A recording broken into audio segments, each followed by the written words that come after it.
My sister stole my wedding dress and married my fiancé for his money while I was overseas for a design competition. My parents even approved. When I got back, she smugly introduced him as her husband, but I just had to laugh. Because the man she actually married was. Hello everyone. Thank you for being here with me today. Before I begin my story, I'd love to know which city you're joining us from. Please feel free to share in the comments. Now, let me take you into this story. My world, the one I was born into, was supposed to be simple. It was supposed to be filled with the scent of fine fabrics, bolts of silk and cashmere, the sharp, clean smell of graphite from my father's design studio, Lumiere Legacy. That was my inheritance, you see. Not just a building, or a bank account, but a world. A world of soft, golden sunlight streaming through the floor-to-ceiling windows of the workshop, and the warm, genuine smiles of employees who had been with us since before I was born. People who had watched me grow up. They weren't just staff, they were family. My father, he built that. He built it from nothing but a dream and a second-hand sewing machine. But on that Tuesday afternoon, a day I will never forget as long as I live, the air in our main conference room was so thick with tension you could have cut it with a pair of shears. Audra, this merger is the best decision for both of us. For both companies. It's a strategic move. Why can't you see that? Across the table, my fiancé, Sterling Thorne, tapped his fingers on the polished mahogany. Tap. Tap. Tap. A rhythmic, impatient sound that grated on my last nerve. It was like a countdown clock to my own personal doom. His frustration was a paper-thin veil over something much colder, something I was only just beginning to allow myself to recognize. Sterling was the heir to the Thorne Corporation, a name that used to mean power and prestige in this country, but lately, was mostly just a name. His handsome, chiseled features, the ones I used to think were so strong and kind, now seemed like a cruel mask. A mask for the cold, naked ambition that was gleaming in his eyes. I took a slow breath, trying to keep my voice steady. Professional. The best decision, Sterling? Let's be honest, shall we? It's the best decision for Thorne's benefit, isn't it? I leaned forward, my hands flat on the table. My company, this legacy, is the dream my father built from scratch. Our employees. Harlan, in accounting, who has been here for 30 years. Maria, in cutting, who put her 2 kids through college on her salary here, they are like family to me. Their pensions are tied up in this company's success. I will not, I said, my voice dropping, let you use them as collateral to patch up your own failing business. You make it sound so ugly, Audra, he sighed, leaning back in his chair, that patronizing air settling over him like a shroud. I'm telling you, this is a strategic partnership. There it was again. That tone. That dismissive, condescending tone. Ever since my father passed away 2 years ago, it had started. It was subtle at first. I'd been so lost in my grief after the funeral, so overwhelmed with the reading of the will and the sudden weight of the inheritance, this whole company resting on my shoulders. I had accepted Sterling's proposal in that fog of grief. He had been so supportive, or so I thought. He held my hand, he told me I was strong. But the man who once praised my design talent, who stood by me as I wept, that man was gone. In his place was this stranger, who viewed my work, my father's entire life, as just another pawn in his grand corporate game. My father's words, spoken in that awful, raspy whisper from his hospital bed, echoed in my mind. He'd been so frail, a pale shadow of the vibrant, powerful man he once was. Audra, my sweet girl, he'd said, his grip on my hand surprisingly strong. Sterling, he's too ambitious. There's a hunger in his eyes, a hunger that can't ever be satisfied. Love, it can give us strength, Audra, but it can also blind us. Never, ever lose yourself. No matter what. How foolish I was. How utterly, devastatingly foolish. I'd been blinded by what I thought was love, and I dismissed his warning as the old-fashioned worry of a protective father. This discussion is over, I said, my voice suddenly firm, cutting through his condescension. I stood up, the legs of my chair scraping against the floor. It was the only sound in the room besides his tapping, which had finally, blessedly, stopped. Lumiere legacy will remain independent. That's my final decision. And it was my father's dying wish. When I said it, so finally, Sterling fell eerily quiet. For a long, tense moment, I actually thought I had one. I thought he had finally heard me. Then, he let out a soft, low laugh. It wasn't a laugh of amusement. It was a laugh of calculation. It sent a chill right down my spine. Fine, he said, standing up, smoothing the front of his $1,000 suit. His sudden calm was 1,000 times more unsettling than his anger. If that's how you feel, we'll take a break. Cool off a little. A break. The word just hung there in the air, cold and sharp. He walked around the table, and before I could move, he leaned in and kissed my cheek. It felt like a piece of ice pressed against my skin. I didn't know it then, but that wasn't an armistice. It wasn't a truce. It was the quiet, cold snap in the air just before the blizzard hits. That night, I dragged myself home.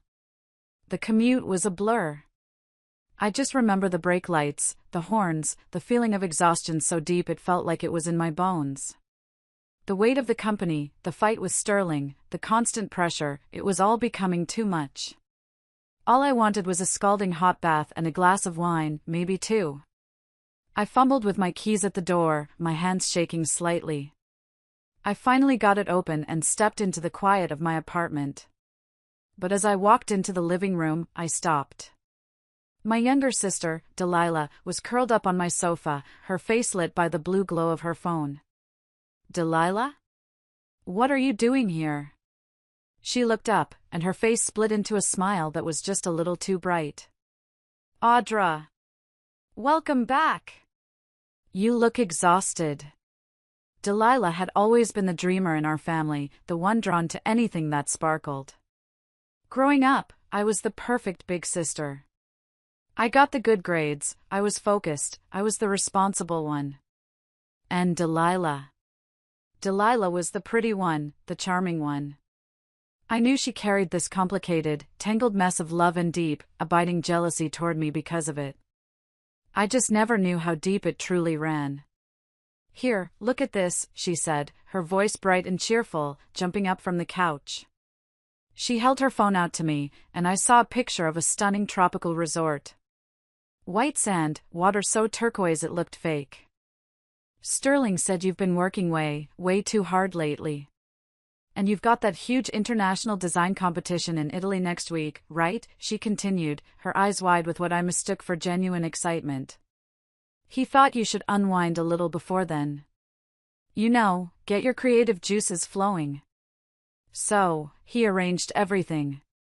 My heart did a strange, lurching skip. An overseas trip? Delilah, that's sudden. I can't just leave. The new line is launching, I have payroll. But it's such a huge opportunity, she chirped, cutting me off, putting her hands on my shoulders. Her hands felt hot. Your new designs are amazing, Audra. You're definitely going to win. This is your chance to really put Lumiere legacy on the global map, to show everyone you're more than just your father's daughter. He even cleared it with your assistant. It's all handled. All you have to do is pack. Delilah's innocent smile. Sterling's unexpected, over-the-top kindness. The perfect, convenient timing. It all felt wrong. A cold, hard knot of unease tightened in my stomach. Something unseen was lurking just behind their sweet, smiling gestures, a shadow I couldn't quite make out. Still, she was right about one thing. That competition was a massive opportunity. A win there could secure new international partners. It would be the ultimate proof to our investors, and to Sterling, that we were stronger than ever, that we didn't need his failing corporation to save us. Saying no. It wasn't really an option. I had to go. I had to win. Thanks, Delilah, I said, forcing a weary smile I didn't feel. Tell him thank you. I'll pack tonight. In the end, of course, I accepted their so-called kindness. What choice did I have? I spent the next 2 days in a blur, frantically trying to get ahead on work, packing my sketches, my fabrics, and that deep, nagging anxiety. I flew to Italy. And for 1 solid week, I threw myself into the work. I barely slept. I lived on espresso and adrenaline, sketching and draping and stitching, shaking off that persistent, nagging unease. I worked day and night, fueled by a desperate, burning need to succeed. And I did it. I actually did it. I won the grand prize. Standing on that stage in Milan, under the bright, hot lights, holding that heavy, polished award, I felt a surge of pride I hadn't felt in years. This was it. This was the proof. This was the validation I needed. Surely now, Sterling would see the value of my company as it was. Surely now, he would stop talking about mergers and takeovers and hostile buyouts. This was a huge step, a giant leap, toward protecting my father's dream. I was exhausted, yes, my entire body ached, but my heart was full. I couldn't wait to get home. The flight back was one of those endless, 14-hour ordeals. I couldn't sleep, my mind was racing. I kept replaying the win in my head, imagining the look on Sterling's face, the pride in Harlan's eyes, the relief of my entire team. I was so lost in my happy, triumphant thoughts that I barely noticed the time until the taxi pulled up to my quiet, dark apartment building. It was well after midnight. I paid the driver, dragged my suitcase up the steps, and opened the door. The moment I stepped inside, I knew something was wrong. The air. Usually, my apartment smelled clean, like linen and the faint scent of the lemon oil I used on the wood. But the air that hit me was thick, cloying, and sweet. Vanilla. A heavy, cheap-smelling vanilla perfume. It was a scent I didn't recognize, but it felt sickeningly, horribly familiar. Hello? I called out. No answer. Confused, I dropped my bags in the hallway, the heavy thud echoing in the silence. I walked toward my bedroom, my heart starting to pick up its pace. The door was slightly ajar. I pushed it open. My blood ran cold. The closet door, the one I always kept shut, was wide open. And the space inside, the space where my wedding dress was supposed to be hanging, was empty. My dress. The one I had spent months designing. The one I had hand-stitched with the priceless, antique lace from my own late mother's gown. It was gone. My heart started pounding violently against my ribs, a frantic, panicked drumbeat. What's going on? Where is it? A robbery? But nothing else was touched. My laptop was on the desk. My jewelry box was on the dresser. Just the dress. My phone buzzed in my pocket, and the sudden vibration made me scream out loud. I fumbled for it, my hands shaking. The screen lit up with a name, Maeve. My best friend. My rock. My lawyer. One of the very few people in the world I trusted with my life. I swiped to answer, my voice a high, thin tremor. Maeve? What's wrong? There was a long, terrible pause on the other end. Then, Maeve's voice came through, but it wasn't her normal voice. It was overly calm. Flat. It was the voice she used in a deposition, the voice she used when something was seriously, catastrophically wrong. Audra. Listen carefully. Where are you right now? I'm home. I just got back.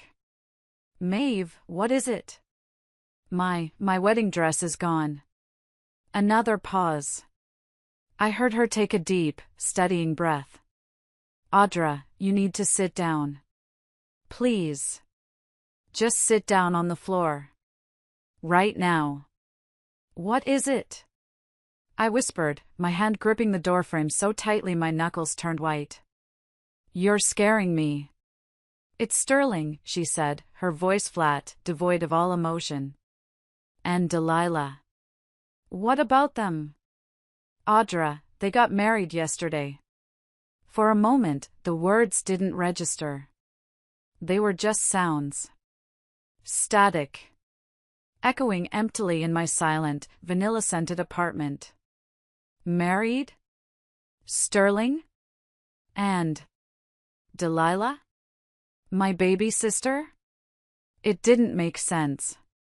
It couldn't be real. What are you talking about? That's not possible. That's insane. And then, she delivered the final, fatal blow. The words that would end my life as I knew it. In your wedding dress. That one sentence. That one, simple sentence, it shattered my reality. A cold, heavy sickness rose from the pit of my stomach, thick and suffocating. My legs gave out. I didn't just sit, I collapsed, sliding down the wall and landing hard on the hardwood floor. The phone was still pressed to my ear. Check Instagram, Maeve's voice said, seeming to come from a great distance. It's all over it. It looks like they planned it the moment you got on that plane. Audra. I am so sorry. I should have seen this. I should have known. Her voice faded. I don't remember saying goodbye. I don't remember ending the call. My fingers felt like numb, useless sausages. With shaking, fumbling hands, I opened the app. And there it was. My own personal nightmare, broadcast in high definition for the entire world to see. A photo. Delilah, my sister, wearing my dress. My mother's lace. She was clinging to Sterling's arm, her face glowing with a radiant, triumphant smile. A luxurious chapel overflowing with white roses. An extravagant reception. Photos of them laughing with friends, feeding each other cake, their first dance. Dozens of photos. A flood of them.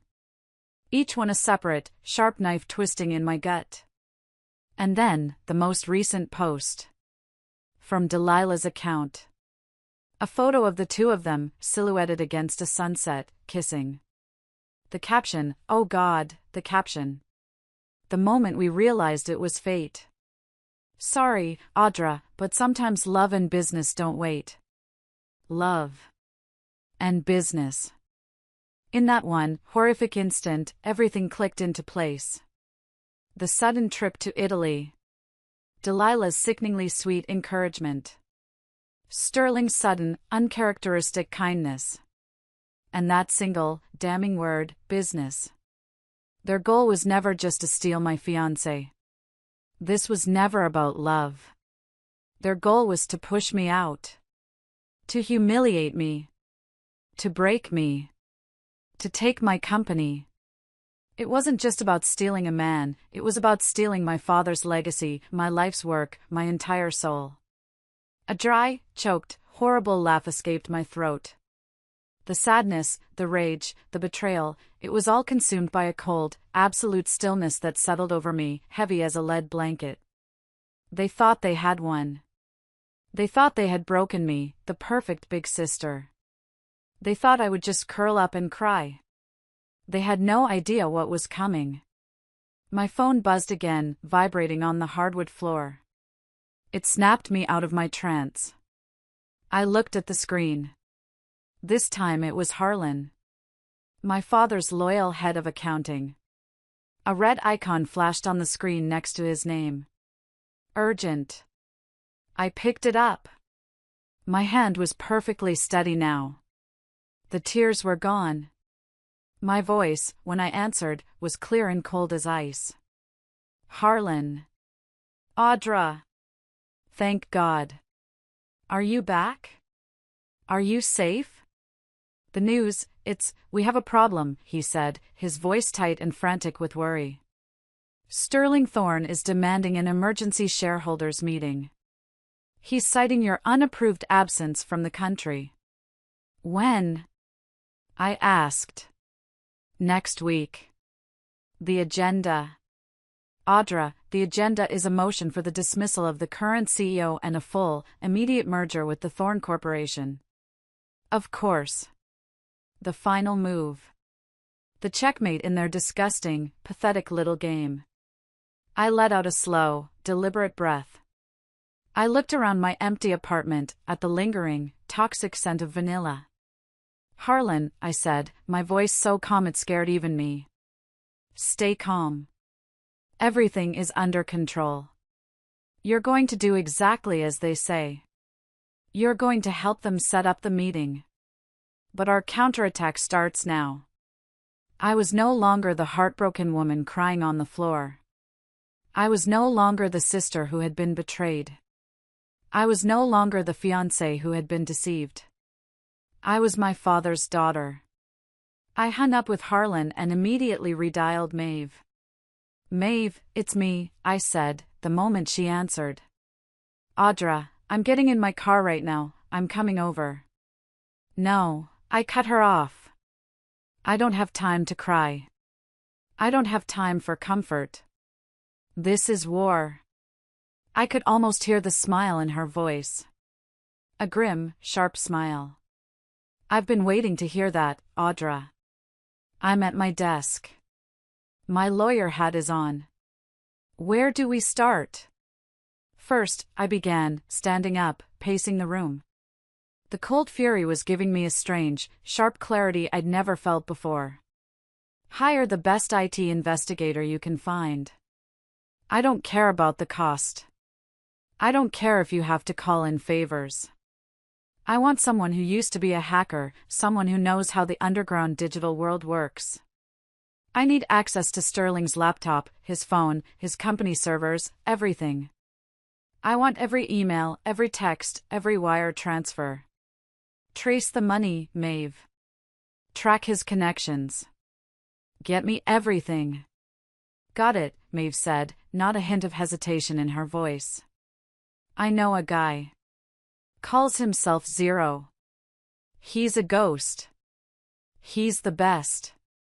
What's next? The marriage. This sham between Delilah and Sterling. They filed the paperwork, fine. But we're going to make it a living nightmare. Legally, Sterling was still my fiancé. We had a date set. We had non-refundable deposits on a venue, a caterer, all in his name, too.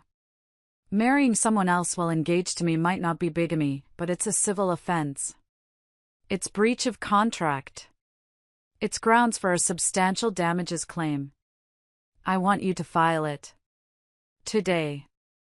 I paused, staring out the window at the dark, unforgiving city skyline. Their real target is my company. They're going to throw everything they have at me. Social media slander, pressure on our business partners, but I'll turn every single move they make against them. Audra, Maeve said, her voice softer now, a little odd. You sound different. Like someone else entirely. That's right, I said, my voice dropping to a whisper. The kind-hearted, naive Audra Bennett died tonight.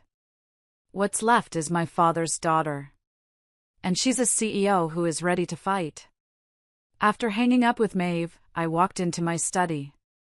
The apartment still reeked of that perfume, so I opened a window, letting the cold night air rush in. My hands were steady now. I walked to the heavy oak bookshelf that had been my father's and pulled on the false spine of a book. A small panel clicked open, revealing a safe. My fingers were sure on the combination lock. The heavy door swung open.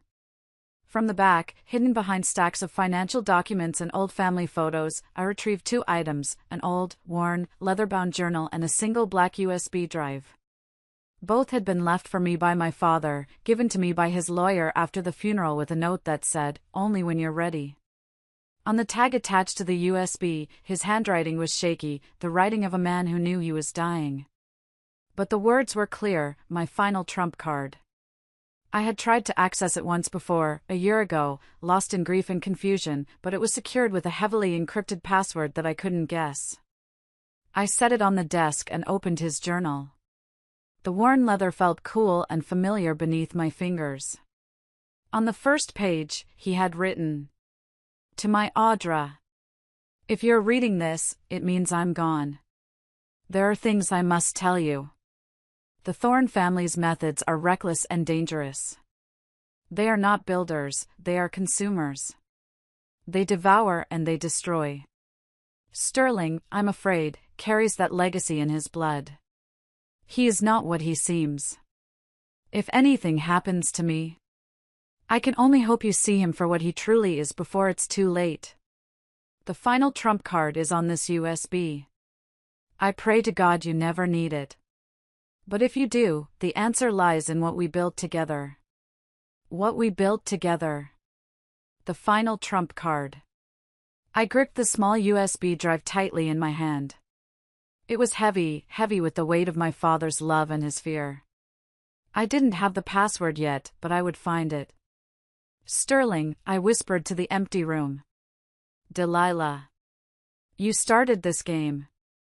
I looked at my father's portrait over the fireplace. "But I'll be the one to finish it. No rules. No mercy." The next morning, the world turned its fangs on me, just as I had predicted. It was even worse than I imagined. I woke up on the couch, my neck stiff, the cold morning light streaming in. I hadn't slept. I'd just passed out. My phone, charging on the coffee table, was buzzing relentlessly. A continuous, angry vibration. I picked it up. Dozens of missed calls. Hundreds of text messages. And the push notifications. When I opened my browser, my face was plastered across the top of every news site, every gossip blog.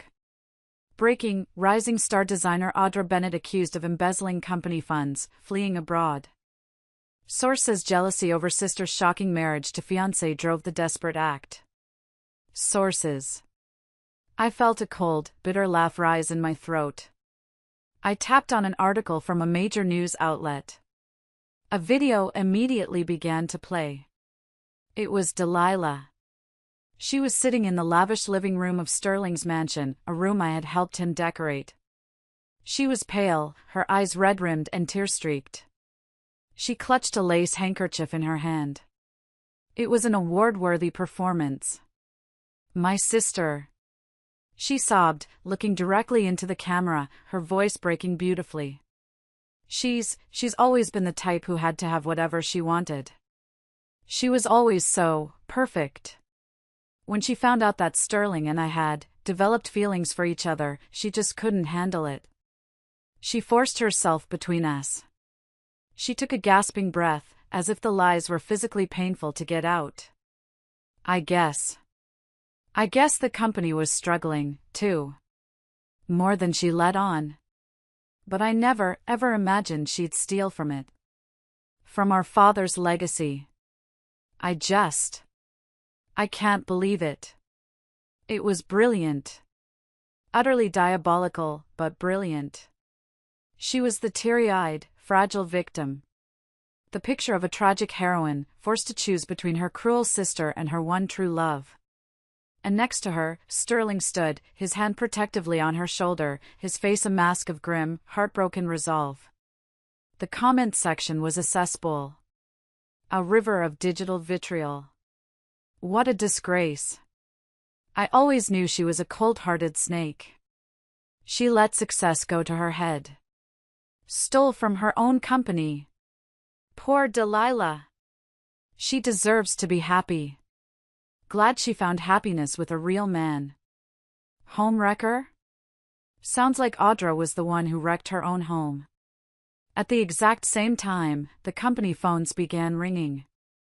Non-stop. A symphony of disaster. I went into the office, walking through the lobby with my head held high, ignoring the whispers and the shocked, pitying stares from my own staff. My assistant, Beth, looked pale when I got to my floor. Audra, the phones, they won't stop ringing. All our major partners. They're terminating their contracts. Get Harlan in here, I said, my voice calm. And the bank, she stammered. Our business manager at the bank called. They're revisiting our lines of credit. They're talking about freezing our accounts. Get Harlan, I repeated. Panicked employees were demanding answers. Is this true, Audra? What's going to happen to our jobs? To our salaries? To our retirement funds? Sterling's assault was brutal. It was swift. It was precise. He wasn't just trying to humiliate me, he was trying to choke me off, to bankrupt the company before I could even fight back. He was trying to annihilate me. That afternoon, after a full day of fielding calls, of trying to stop the bleeding, of reassuring my terrified staff, I sat alone in my office. The phones had finally, blessedly, gone quiet. I stared at my father's portrait hanging on the wall. The sky outside had turned a sickly gray, the clouds thick and churning. A perfect mirror for the storm inside my heart. Maybe this really was the end. Maybe he was too strong. Maybe I had already failed. Dad, I'm so sorry, I thought, my eyes burning with hot, angry, unshed tears. I couldn't protect your company. I couldn't protect your legacy. I'm sorry. Just as that cold, paralyzing despair wrapped around my heart, there was a gentle, familiar knock on my office door. It's Harlan. I opened the door. Harlan, our veteran head of accounting, stood there, his face etched with a deep, weary concern. But his eyes were clear. He wasn't one of the panicked ones. He was old guard. He was my father's man. In his hands, he held a thick, worn accordion file. Please don't carry this burden alone, Audra, he said, his voice gentle but firm. He stepped past me into the office. There are still people here who believe in you. We all believe in you. Just like we always believed in your dad. His words were a balm to my raw, wounded spirit. Harlan, these lies, they're spreading so fast. The banks are freezing our accounts. I don't know if I can make payroll next week. Forget the banks, he said, setting the file down on my desk with a heavy thud. These lies they're spreading, they won't stand. And more importantly, I think you need to take a look at this. He opened the file. Inside were meticulously organized accounting records, ledgers, and printouts. Several pages were marked with bright red tabs. I've been suspicious of Mr. Thorne for months, Harlan explained, his voice low and serious, his finger tracing a line of figures on a spreadsheet. I didn't want to worry you or your father, but I started keeping my own records. Look here. Sterling signed multiple shady consulting contracts over the past month, totaling about $500,000. He slid another paper over. But the firms he's dealing with, they're paper companies. They're ghosts. No real operations, no employees. Just a P.O. box and a bank account. And I traced where the money's going. He pointed to another document, a list of private investors who had been quietly, aggressively buying up Lumiere legacy stock over the past 2 weeks. I looked into them, Harlan continued, his voice tight with anger. All of them. This one, his old college roommate. This one, an ex-employee from Thorne. This one, the divorced sister of his COO. They're all Shell employees, old friends. He's using our company's own money, our cash reserves, to secretly buy out our own shares. A rush of blood thundered in my ears. The audacity of it. The absolute, galling arrogance. He's embezzling our funds, to steal our company, I whispered, the ugly, sickening truth settling in my gut like a stone. Yes, Harlan confirmed, his eyes dark. He's launching a hostile takeover using our own checkbook. And at this rate, with the stock price plummeting from his bad news, he'll have a majority controlling stake by next week's emergency shareholders meeting. He'll be able to vote you out, and vote himself in, all legally. For a moment, I just stared at the papers. The black and white proof of Sterling's treachery. Then I looked up at Harlan, at his steady, loyal, furious face. "Harlan, thank you," I said, my voice thick with an emotion I couldn't name. It was gratitude, but it was also a cold, clarifying rage. This is exactly the evidence we need. This is the first bullet in our gun. "We're with you until the end, Audra," he said, his eyes meeting mine. "That's a promise I made to your dad a long, long time ago. He was a good man. He didn't deserve what happened." His unwavering words reignited the fire inside me. I wasn't alone in this fight. That night, Maeve called. Her voice was buzzing, electric. "Audra, that investigator you asked for. 0. He's not just good. He's a digital god. A former white hat hacker. There is nothing in the digital world he can't find. Can he start immediately?" I asked, pacing my living room, the journal and the USB on the table in front of me. "He already has," she replied, and I could hear the grin in her voice. "He's inside the Thorn Corporation servers as we speak. He's been in for 6 hours. And Audra, he's found something juicy." A moment later, an image came through on the secure, encrypted app Maeve had insisted I install. It was an internal Thorn document. Confidential financial data. They're real balance sheets. "Look at this," Maeve said, her voice sharp. "The Thorn family is drowning. They're not just in debt, they are drowning in it. Years of reckless investments, massive, crushing debt. The banks are cutting them off. This is why they're so desperate for Lumiere legacy. Your company, your clean assets, your high credit rating, your steady profits, you are their last hope. Their last lifeline. So that's why he pushed so hard. It wasn't just greed. It was pure, raw desperation." "Exactly," Maeve said, as if reading my mind. "And here's the real bombshell. He just sent it to me." Another file appeared on my phone. This time, it was an audio recording. The file name was apex_board_meeting_secret_recording. My finger hovered over the play button. "He said he planted a bug in their main conference room," Maeve explained. "This is from 2 weeks ago. Before your trip. You need to hear this." I pressed play, and my blood ran cold. I heard the clinking of glasses. Murmurs. Then Sterling's voice, slick and confident, "The Lumiere acquisition is proceeding on schedule. Audra's probably still dreaming about her little designs in Italy. By the time she returns, she'll have no place left to come back to." Then, another voice. Older, gravelly. "His father. Chairman Thorn. Don't mess this up, Sterling. That company is our last lifeline. Do you have any idea how hard it was to remove Audra's father? That stubborn old man. He just wouldn't sell." And finally, Sterling again.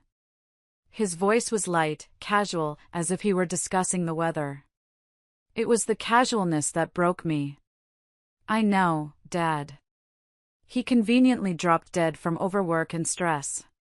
His daughter, she'll follow the same fate if she resists."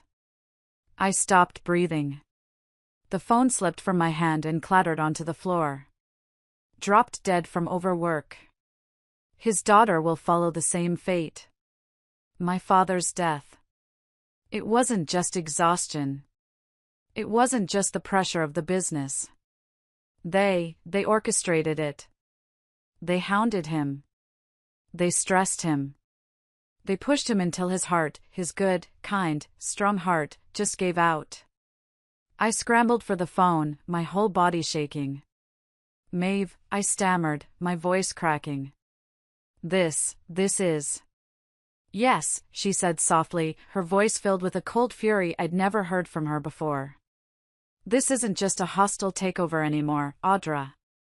This is a crime. This is negligent homicide. At least. We should call the police." Right now. Wait, I cut her off. My voice was trembling, but not with fear. It was with a rage so profound, so deep, it felt like it could burn the entire city to the ground. Not yet. Not the police. If we want to destroy them. I mean destroy them, socially, financially, and legally, we need something bigger. We need to be smarter. I took a shaky breath. And Maeve, we need to save Delilah. Delilah? Maeve's voice was sharp with disbelief. Audra, are you hearing yourself? After what she did? She betrayed you in the worst way possible. She's not your sister anymore. No, I insisted, a strange, terrible clarity cutting through my fury. She's a victim, too. Don't you see? That recording proves it. Sterling is a monster. He will toss her aside the moment she's no longer useful. He's using her as a pawn, as a shield. I have to wake her up, before he destroys her, too. From that day on, my counterattack began in earnest. It was quiet, but it was relentless. I was fighting a war on two fronts, one to save my company, and one to save my sister from the monster she had married. I knew I couldn't approach Delilah directly. She was too deep under Sterling's spell, too blinded by the money and the new, glamorous life. If she saw me, she would only shut down, run straight to him, and he would know I was planning something. So instead, I went through the one person she might still trust, her best friend, Kelly. Maeve set up the meeting. A quiet, out-of-the-way coffee shop, far from anywhere they might be seen. She went as my legal representative, my lawyer. Under the condition of absolute anonymity, she began to feed Kelly bits of information. Your friend is in grave danger, Maeve told her calmly, laying out printed copies of Thorne Corporation's crumbling financials. She's not his wife. She's his scapegoat. Sterling is manipulative, and he is setting Delilah up to take the fall for all of it. He's already opened offshore accounts in her name. At first, Kelly was skeptical. Defensive. Delilah is in love, she insisted. Sterling adores her. This is you're just being a bitter ex. Maeve didn't flinch. She just laid out more evidence. Sterling's long, documented history of womanizing. The suspicious consulting contracts Harlan had found. The shell companies. This isn't love, Kelly, Maeve said, her voice firm. It's a business transaction. And Delilah is the one being sold. As Kelly saw the evidence, her expression changed from disbelief to dawning horror. While Maeve was planting those seeds of doubt on the outside, Harlan and I worked to unify our team on the inside. I couldn't let my people fight in the dark. I called an all-hands meeting. The atmosphere in the main design studio was thick with fear. I stood before every single employee of Lumiere Legacy, from the senior designers who had been my father's friends, to the new interns in the mailroom. And I told them everything. I told them about Sterling's lies. I told them about the media attacks.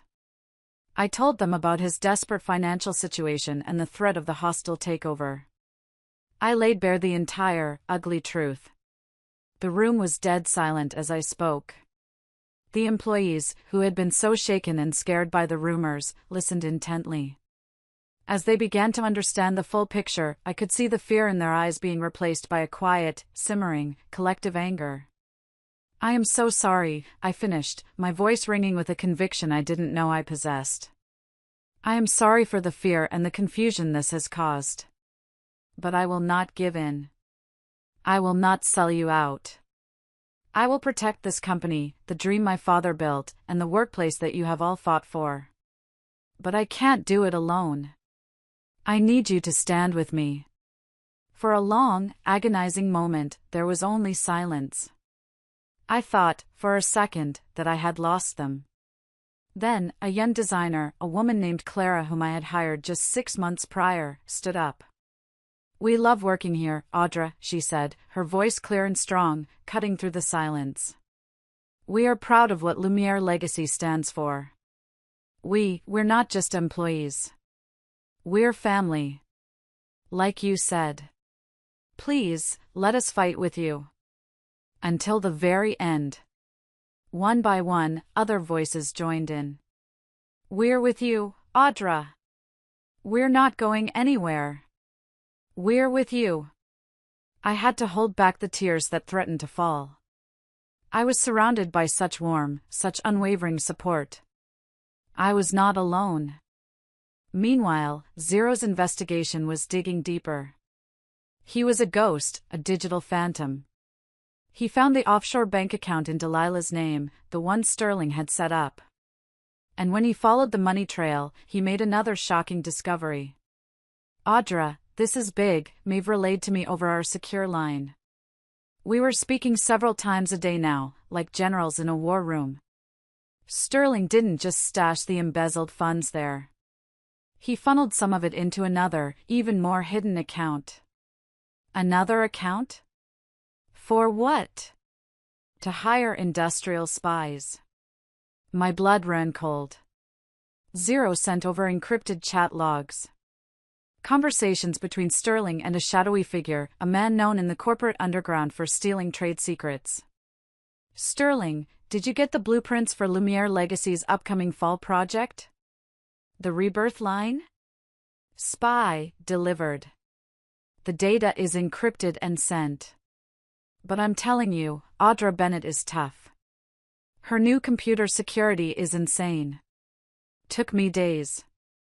Sterling, it doesn't matter. After next week's shareholder meeting, it's all over anyway. No matter what she does, it'll be too late. Those designs will be ours. They had stolen our future. The unreleased designs, the collection I had poured my blood, sweat, and tears into. The collection I had just won the award for. One ugly, damning piece after another was falling into place. Embezzlement. Betrayal of trust. Corporate espionage. And the horrifying, sickening truth behind my father's death. All that remained was the final piece of the puzzle. The black USB drive. My father's last gift. I spent hours. Hours I should have been sleeping, hours I should have been eating. I sat at my father's desk, trying every password I could possibly think of. My father's birthday. My mother's name. My mother's birthday. The company's founding date. The date he died. Every single time, the same frustrating, mocking message flashed on the screen, access denied. Dad, what were you trying to tell me? I whispered to his portrait. What am I missing? What did we build together? I reread his journal over and over, my eyes scanning every line, searching for a clue, but I found nothing. The emergency shareholders meeting was just 3 days away. Time was running out. Then, a frantic message came from Kelly, relayed through Maeve. Audra, you need to know. Something's wrong with Delilah. She's terrified. She looks pale, she's not eating. She looks like a prisoner in that mansion. I saw her crying, she was refusing to sign some documents Sterling was pushing on her. Today, she told me she found a bank statement from an overseas account she swears she knows nothing about. There it was. Sterling was preparing his exit strategy. He was getting ready to frame her, to pin all of his crimes on her and walk away clean, leaving my sister to take the fall. Maeve, I said, my voice urgent. We need to get Delilah out of there. Now. Work with Kelly. Tell her to get Delilah to a safe place, a hotel, her apartment, anywhere, but do it before Sterling finds out she's talking to anyone. Got it, Maeve replied. But will she listen? Will she actually leave him? She's terrified of him. Play her the audio recording, I said, my heart heavy as lead. Let her hear Sterling and his father, let her hear them talking about what they did to our dad. That will wake her up. That has to be the thing that breaks the spell. I sent Maeve the audio file. It was a cruel, horrible thing to do, to force her to hear that. But it was the only shock great enough. It had to be. The day before the shareholder meeting, I sat alone in my dark office. I was exhausted. We had the bank records. We had the testimony from Kelly. We had the audio recording of the conspiracy. We had enough, probably, to bury Sterling legally and socially. But I knew the real truth, the final piece my father wanted me to know, was still locked inside that stubborn little USB drive.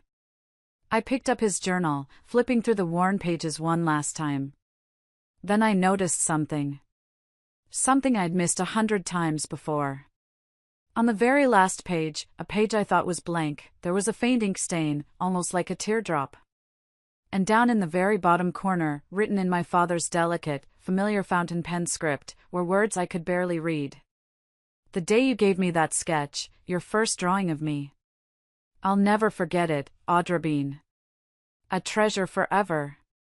And below it, a string of numbers, 199800516. May 16, 1998. A memory, sharp and bright, cut through my exhaustion. My 6th birthday.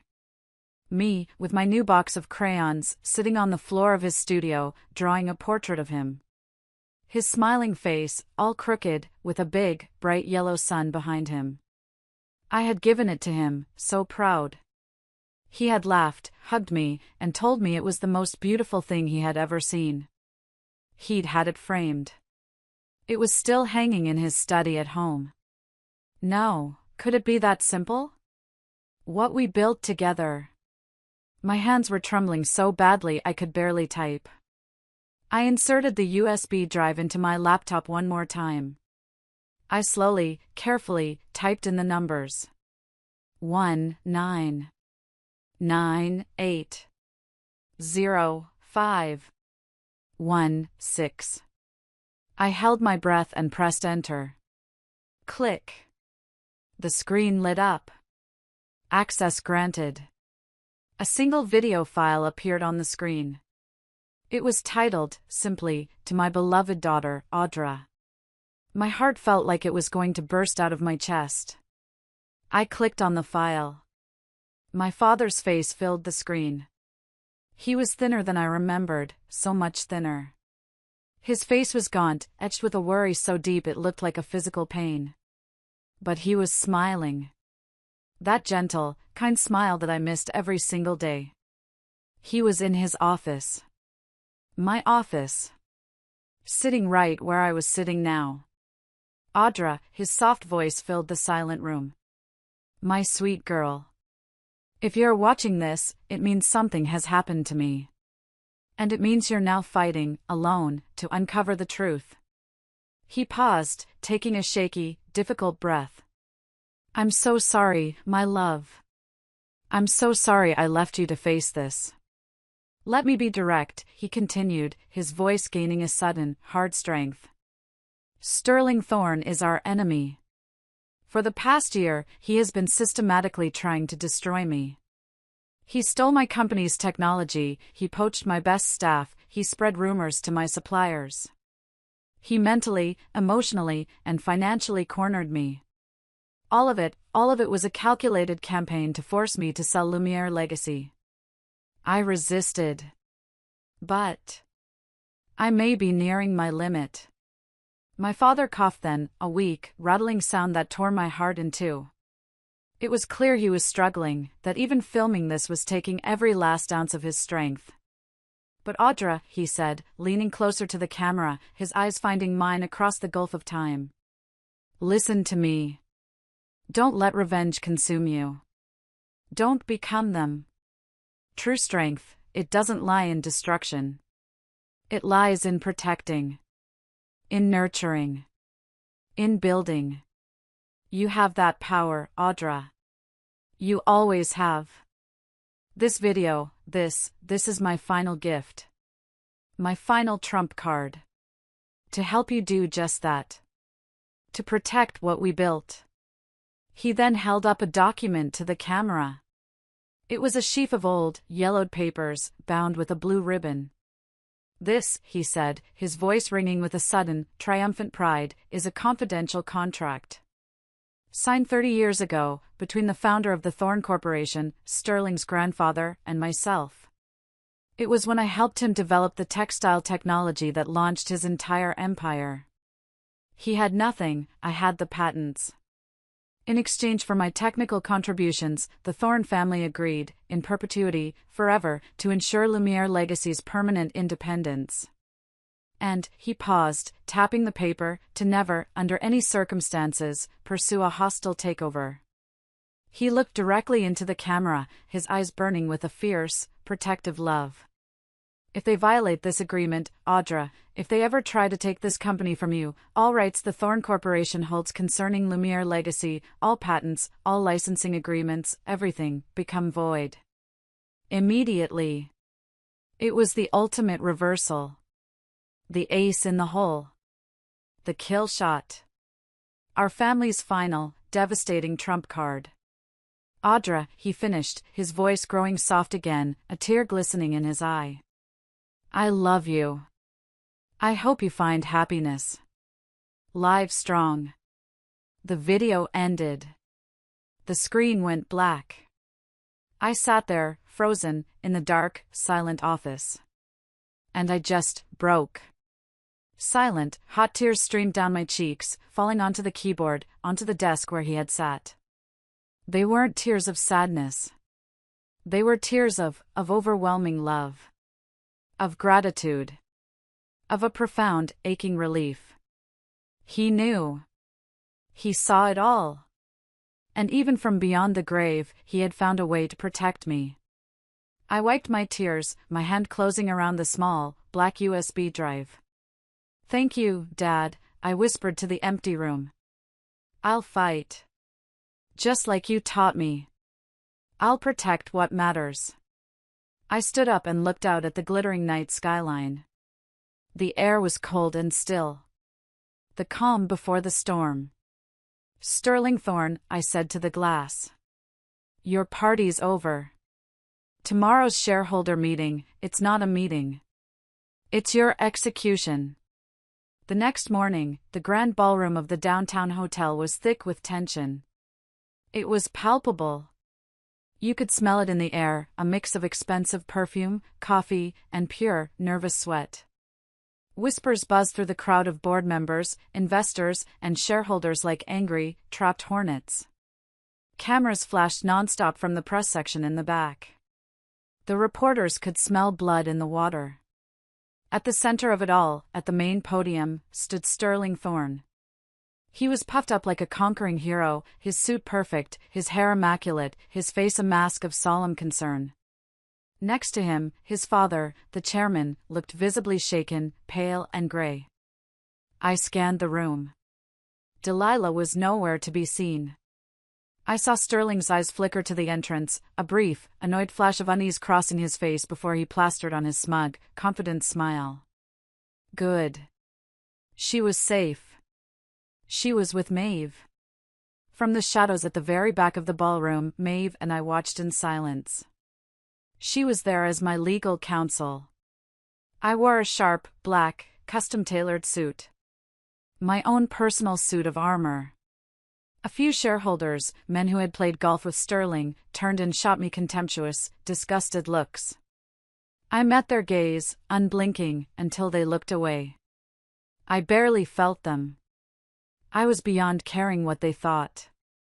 Today was not for them. Today was for my father.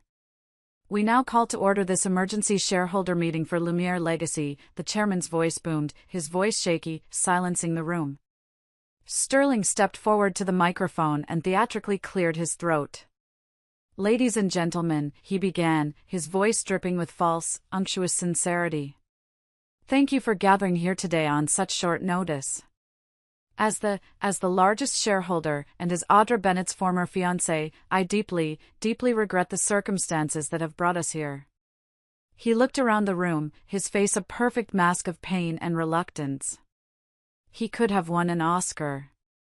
After she embezzled company funds and vanished, Lumiere Legacy stands at a dangerous crossroads.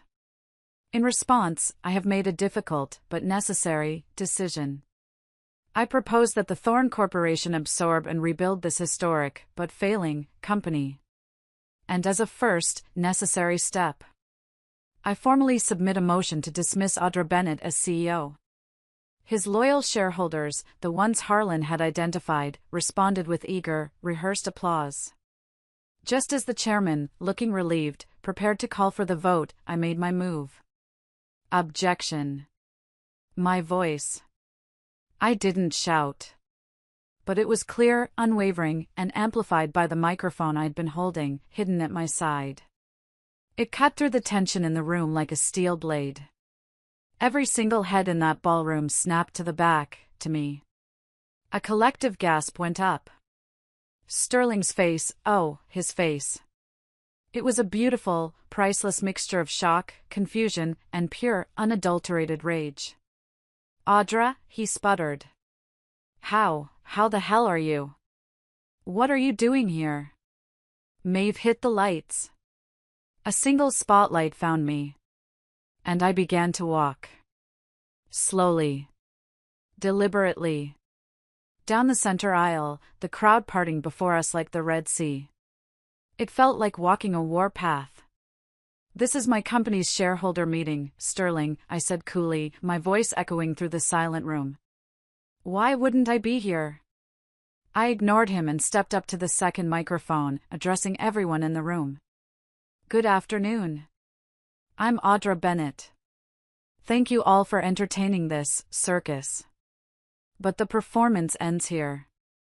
Now, it's time for the truth. Maeve, standing by a laptop connected to the massive projector screens on either side of the stage, gave me a subtle nod. The presentation began. First, I said, my voice ringing with authority, let's address Mr. Thorne's claim to be the majority shareholder. That claim is, in fact, under serious legal dispute. The screen lit up. Not with charts and graphs, but with the transaction records Harlan had uncovered. Paper companies. Fake consulting contracts. And the secret stock purchases by Sterling's college buddies and Shell employees. Sterling Thorne, I announced, embezzled over $500,000 from our company, my company, to secretly purchase shares under the names of these dummy entities. This constitutes both a breach of fiduciary duty and criminal embezzlement under corporate law. The room erupted in gasps and angry murmurs. Sterling's face turned a shade of blotchy crimson. Lies. That's absurd. There's no proof. Oh, but there is, I said. At that moment, a new, crisp, professional voice echoed from the speakers. My name is Forrest, and I serve as the Thorne Corporation's external auditor. I'm joining this meeting remotely today. The screen changed to show Forrest's calm, no-nonsense face. I saw the chairman, Sterling's father, stiffen as if he'd been shot. His face went from pale to ghostly white. My audit, Forrest stated, his voice steady and damning, confirms that Mr. Sterling Thorne withdrew over $5 million inappropriately from the Thorne Corporation's operating budget over the past 3 years, transferring it to various personal, unaudited accounts. My team has confirmed that part of that sum was used to acquire Lumiere Legacy shares. Forrest projected confidential financial records, bank transfers, wire receipts, onto the screen. The money trail was undeniable. It was a digital map of Sterling's greed. Cornered, trapped, Sterling did what all cowards do. He made one final, desperate, pathetic move. He pointed a shaking finger at the empty chair where he had expected Delilah to be sitting, supporting him. That wasn't me. It was her. Delilah. It was all Delilah's idea. She's the one who handled the accounts. She manipulated me. It was all her doing. Pathetic. But it was exactly what I was waiting for. Delilah, you say? I asked, a small, cold smile playing on my lips. At my signal, the grand doors of the ballroom swung open. And Delilah entered. She wasn't crying. She wasn't wearing a designer dress. She was pale, yes, but here, flanked by Maeve, who walked beside her, holding her arm. Maeve stepped to a microphone. "Miss Delilah Bennett is now our client," she announced firmly. "And she is currently preparing criminal charges against Mr. Sterling Thorne for coercion, fraud, forgery, and emotional distress." "What?" Sterling was stunned. He turned and glared at Delilah, his eyes burning with hate. You bitch." But she didn't flinch. She just looked at him, her eyes filled with a sad, newfound strength. "Sterling, I can't," she said, her voice trembling but clear. "I can't keep lying for you." Then she turned to me, her eyes filling with tears. "Audra. I am so sorry." And then, I delivered the final blow. The one that was just for me. "But Sterling Thorne's crimes, they don't end with money, do they?" I said, my voice dropping. "He's not just a thief. He's an industrial spy." I cued the audio file. Zero's recording. The entire, horrified room fell silent as Sterling's own smug, arrogant voice filled the air, colluding with the spy to steal my designs. The whispers among the shareholders turned to open shouts of outrage. "Fraud! Thief!" Chairman Thorne, his father, turned a sickly shade of gray and stumbled back into his chair, clutching his chest. He looked like he might actually have a heart attack. I looked down at Sterling from the podium. He was broken. Utterly, completely finished. "There is no need," I said quietly, my voice cutting through the chaos, "to vote on my dismissal. Because as of this moment, Mr. Thorne is no longer even a legitimate shareholder of this company. Shares acquired through criminal profit hold no voting rights." I turned, leaving him in his puddle of ruin, and faced the entire room. My room. My company. "Ladies and gentlemen," I said, my voice ringing with a power I never knew I had. "I will rebuild Lumiere legacy. And I promise you, it will be stronger, bolder, and more creative than ever before." For a full 5 seconds, there was dead silence. Then, one person started clapping. Then another.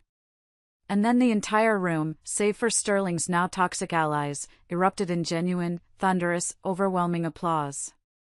The battle was over. Victory was ours.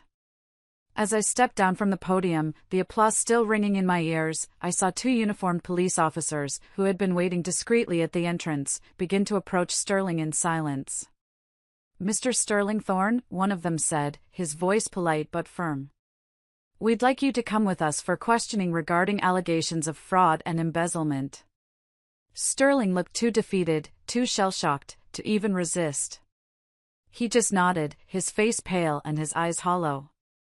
As they escorted him out, his expensive suit now looking rumpled, he turned back. He caught my eye. He leaned in close as he passed, his voice a last, venomous whisper, a final attempt to wound me. "Don't think you've won, Audra. If you bring me down, the real truth, the truth about your father's death will come out. You think I killed him? That deal he made with me, that's what broke him.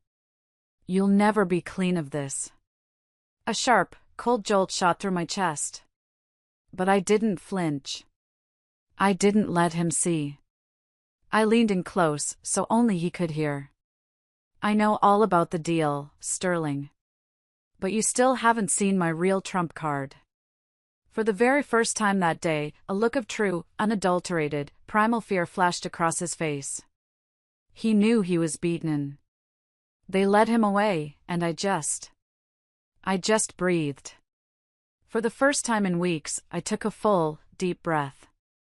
If you've listened this far, would you do me a huge favor and like this video, and comment the number 1 down below?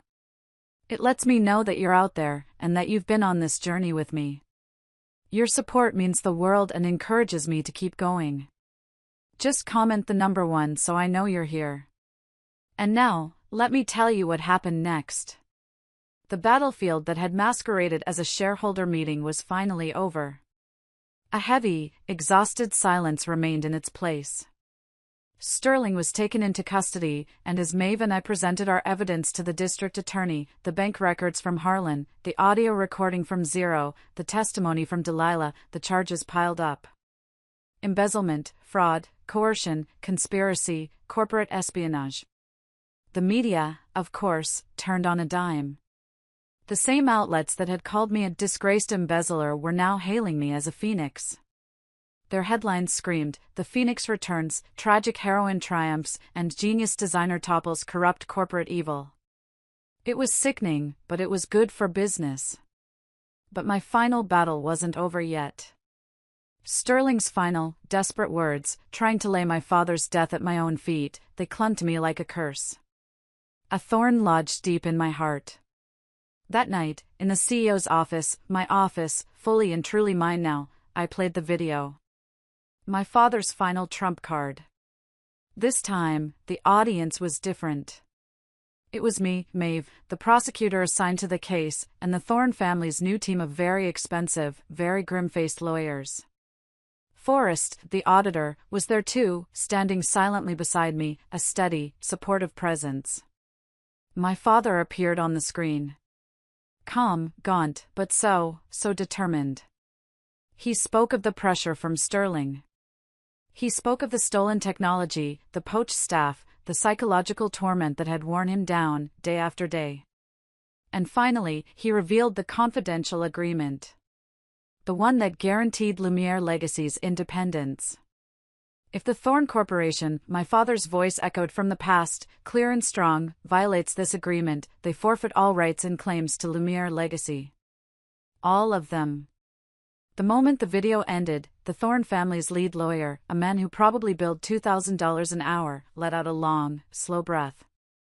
He wiped a bead of sweat from his brow, looked up at the ceiling, and visibly sagged. This wasn't just a contract, it was a death sentence for the Thorne Corporation. Every single action they had taken against us, the hostile takeover attempt, the media slander, the industrial espionage, now constituted a massive, undeniable breach of contract. It made them liable to repay all unlawfully obtained licensing fees, all shared patents, all profits, retroactively, for 30 years. For the already crumbling, debt-ridden Thorne empire, it was the final, fatal blow. The prosecutor turned to me, his face grim. "Ms. Bennett, this video, it serves as critical evidence of Sterling Thorne's malicious, long-term intent. His charges will no longer be considered financial crimes alone. Even in death, my father had protected me. He had protected us all." Weeks later, after the dust had begun to settle, Delilah visited my office. I hadn't seen her since the shareholder meeting. She knocked softly. Gone were the glamorous clothes, the heavy makeup, the sparkling, false smile. She wore a plain black suit. She looked thin and tired, but clear.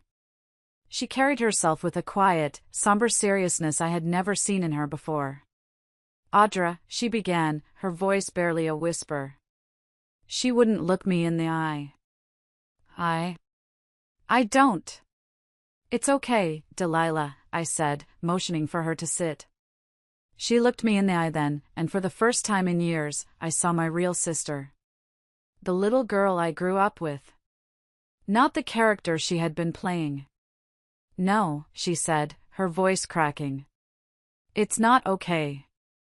I'm truly sorry. I was so stupid. I couldn't see anything clearly." Sterling's sweet words, his promises, my own jealousy of you. I lost myself, Audra. Completely. I said nothing. I just watched her, letting her speak. I know I don't deserve your forgiveness," she continued, tears welling in her eyes, but she didn't let them fall. "But I want to spend the rest of my life atoning for what I've done. I'm testifying against him. Fully. And Maeve, she's taken me on as an apprentice. A file clerk. At her firm. I want to go to law school. I want to help people like me. People who were tricked and hurt and stupid. Her eyes held no doubt. She was, for the first time in her life, beginning to walk her own path. One not defined by envy or by the men in her life. Delilah, I finally said softly. Your life is just beginning. Make it count. Thank you, Audra, she whispered, and a single tear rolled down her cheek. She stood up, and she left my office with a quiet dignity I hadn't seen in her since we were children. Maybe, just maybe, the twisted, broken bond between us had finally, painstakingly, begun to mend. As predicted, Sterling received a heavy sentence. With Delilah's testimony, my father's video, and the mountain of financial evidence from Harlan and Forrest, he didn't stand a chance. Embezzlement, breach of fiduciary duty, data theft, conspiracy, destruction of evidence, and indirect involvement in my father's death. 15 years. He screamed in court. He screamed that he was the victim. That Delilah was a liar. That I was a monster. But no one listened. Even his father, facing his own charges, abandoned him. Alone in prison, he would finally have to face the weight of his own sins. The Thorne Corporation effectively collapsed. The secret contract triggered a massive damages suit that bankrupted what was left of the company. Chairman Thorne resigned in disgrace. The once mighty family name was tarnished beyond repair. And ironically, Forrest, the very auditor who had helped expose their crimes, was appointed by the court to oversee the company's liquidation. He handled it with his trademark professionalism and unassailable integrity, with no personal bias.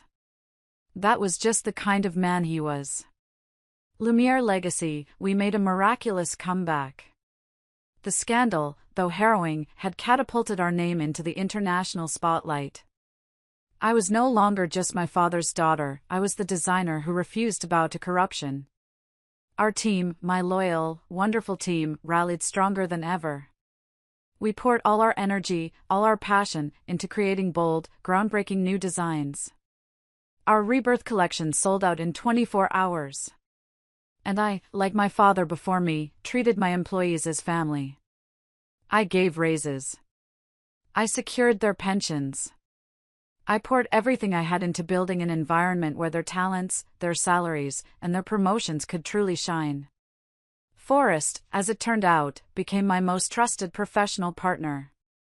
Throughout the long, arduous process of dismantling what remained of the Thorne Corporation and rebuilding my own company, we spent countless hours working side by side, long into the night, poring over spreadsheets and legal documents. His sharp intellect, his unwavering integrity, and the gentle, kind smile he wore at just the right moments, they began to draw me in. It was slow. It wasn't a whirlwind. It was real. He was the only person who truly understood the depth of my wounds, who had seen me at my worst, and who stood beside me without asking for anything in return.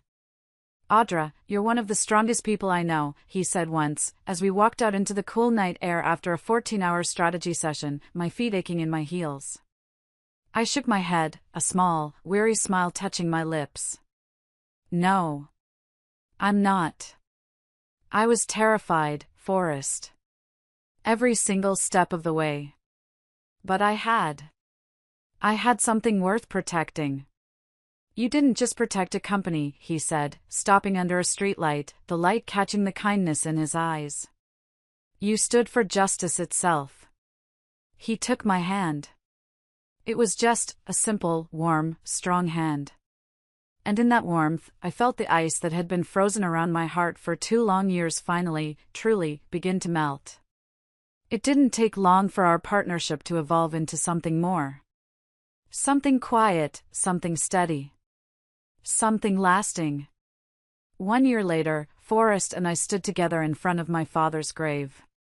It was a beautiful spring day. Fresh flowers rested at the headstone. The sun was warm, and a gentle breeze rustled through the trees. Dad, I did it, I spoke to him in my heart, my hand held tightly in Forrest's. I protected your company. I protected our family. Just like you taught me, to protect what matters most. I closed my eyes, and I could almost imagine his voice whispering on the wind, "Well done, my girl." Standing beside me, Forrest gently wrapped his arm around my shoulders, and I leaned into his strength. I had once thought I'd lost everything. My fiancé. My sister. My company. My father. But what I really lost was only the illusion of love. The illusion of trust. From the darkness, from the ashes of my old life, I had found something real. The priceless inheritance my father truly left me, his strength, his integrity, his legacy. And the people, the real people, who helped me protect it.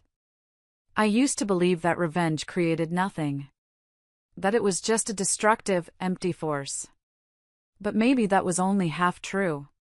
Revenge born of pure hatred, yes, that can destroy everything. But a battle fought with pride, a battle fought to protect what you love, that kind of fight, it can create something new. Something strong. Something better. My real life began that day. The day I stood at the very edge of despair and chose to rise. I looked up. Above me stretched a sky so blue, so endless, so clear. And for the first time in a very, very long time, so was I.